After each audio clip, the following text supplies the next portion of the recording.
তবে শাকের দাম একটু বেশি। আজকে শাকসবজি কম উঠছে। ই ব্লক কালশি বাইতুল জামে মসজিদ, এখানে আসলে সব ধরনের কিছু পাবেন।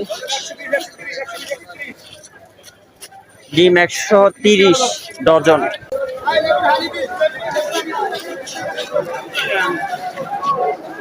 বাঘা বাজার করতে আসছে, সেও এসে ঘোরাঘুরি করতেছে। লটকন 70 টাকা করে। পেয়ারা নিয়ে আসছে, পেঁপে নিয়ে আসছে। পেঁয়াজের কেজি 110 টাকা।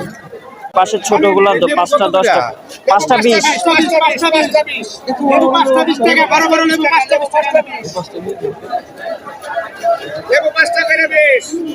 লেবু 5টা বড় 20, ছোট 5টা 10 টাকা করে।